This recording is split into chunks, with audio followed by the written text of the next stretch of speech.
Abimelech, son of Jerubbaal, went to his mother's brothers in Shechem and said to them and to all his mother's clan, Ask all the citizens of Shechem, which is better for you, to have all 70 of Jerubbaal's sons rule over you, or just one man? Remember, I am your flesh and blood. When the brothers repeated all this to the citizens of Shechem, they were inclined to follow Abimelech, for they said, He is our brother. They gave him 70 shekels of silver from the temple of Baal Berith, and Abimelech used it to hire reckless adventurers who became his followers. He went to his father's home in Ophrah and on one stone murdered his 70 brothers, the sons of Jerubbaal.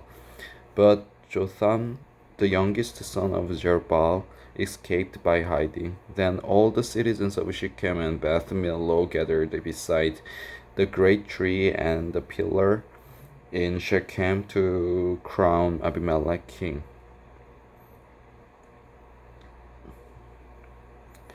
When Jotham was told about this, he climbed up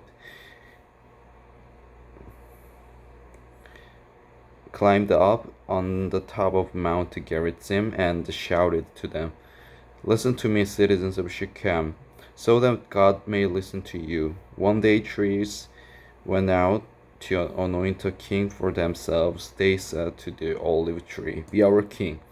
But the olive tree answered, Should I give up my oil by which both gods and men are honored to hold sway over the trees? Next the trees said to the fig tree, Come and be our king.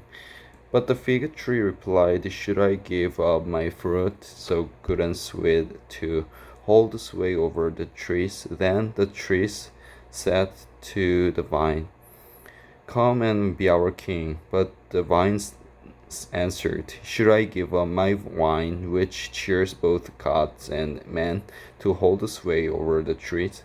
Finally, all the trees said to the thorn bush, Come and be our king. The thorn bush said to the trees, If you really want to anoint me king over you, come and take refuge in my shade.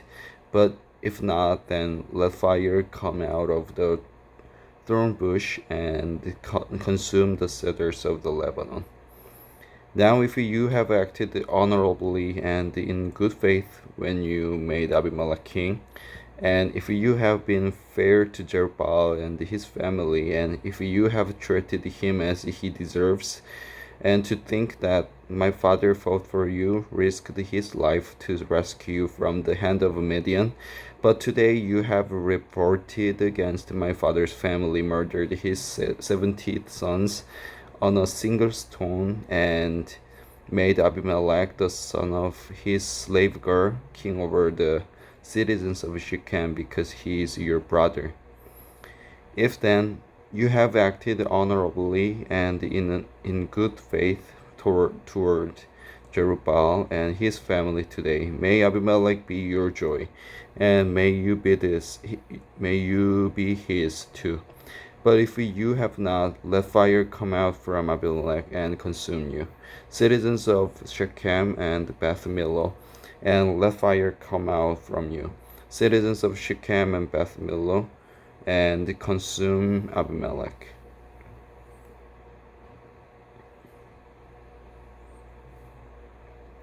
Then Jotham fled, escaping to Beer, and he lived there because he was afraid of his brother Abimelech. After Abimelech had governed Israel 3 years, God sent an evil spirit between Abimelech and the citizens of Shechem, who acted treacherously against Abimelech.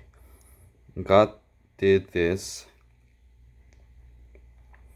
in order that the crime against Jerubbaal's 70 sons, the shedding of their blood, might be avenged on their brother Abimelech and on the citizens of Shechem who had helped him murder his brothers. In opposition to him, these citizens of Shechem set men on the hilltops to ambush and robbed everyone who passed by, and this was reported to Abimelech. Now Gaal, son of Abed, Abed moved with his brothers into Shechem, and its citizens put their confidence in him. After they had gone out into the fields and gathered the grapes and trodden them, they held a festival in the temple of their God. While they were eating and drinking, they cursed Abimelech. Then Gaal, son of Abed said, "Who is Abimelech and who is Shechem, that we should be subject to him? Isn't he Jerubaal's son, and isn't Zebul his deputy? Serve the man of Hamor, Shechem's father. Why should we serve Abimelech? If only these people were under my command, then I would get rid of him. I would say to Abimelech, call out your whole army." When Zebul, the governor of the city, heard what Gaal, son of Abed, said, he was very angry. Under cover, he sent messengers to Abimelech, saying, "Gaal, son of Abed, and his brothers have come to Shechem and are stirring up the city against you. Now then, during the night, you and your men should come and lie in wait in the fields. In the morning at sunrise, advance against the city. When Gaal and his men come out against you, do whatever your hand finds to do." So Abimelech and all his troops set out by night and took up concealed positions near Shechem in 4 companies. Now Gaal, son of Abed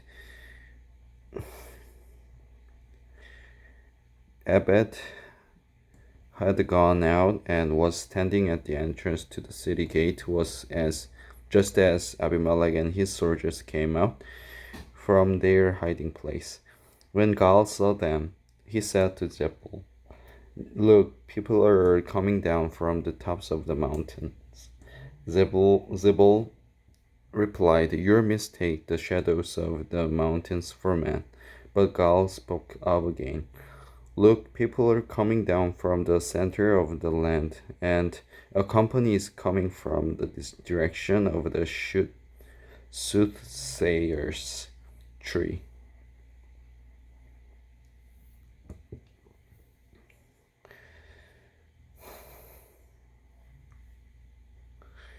Then Zebul said to him, "Where is your big talk now?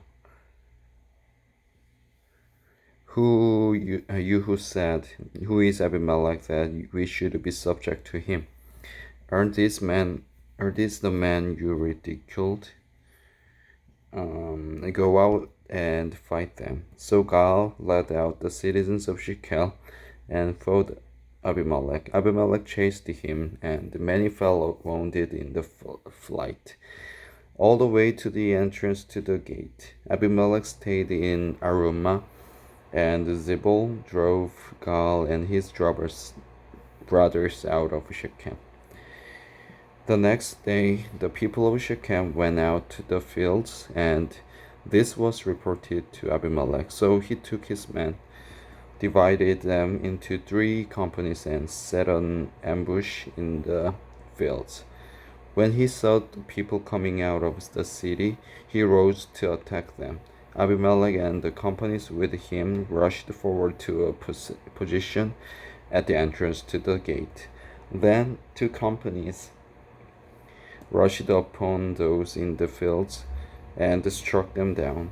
All that day, Abimelech pressed his attack against the city until he had captured it and killed its people. Then he destroyed the city and scattered the salt over it.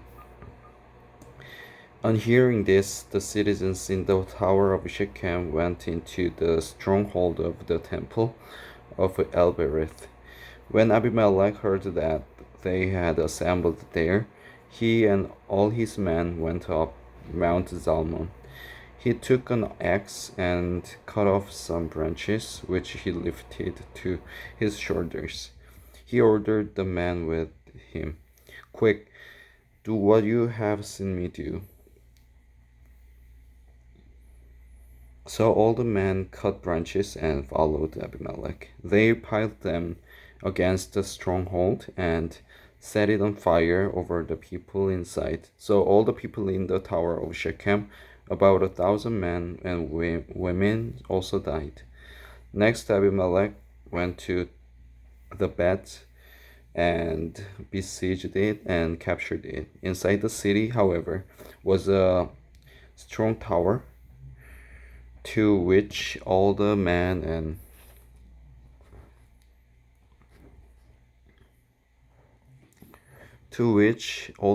women, all the people of the city fled.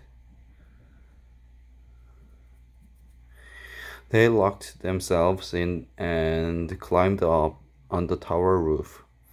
Abimelech went to the tower and stormed it. But as he approached the entrance to the tower to set it on fire, a woman dropped an upper millstone on his head and cracked his skull. Hurriedly, he called to his armor bearer, "Draw your sword and kill me, so that they can't say a woman killed him." So his servant ran him through, and he died. When the Israelites saw that Abimelech was dead, they went home. Thus God repaid the wickedness that Abimelech had done to his father by murdering his 70 brothers. God also made the men of Shechem pay for all their wickedness. The curse of Jotham, son of Jerubbaal, came on them. Amen.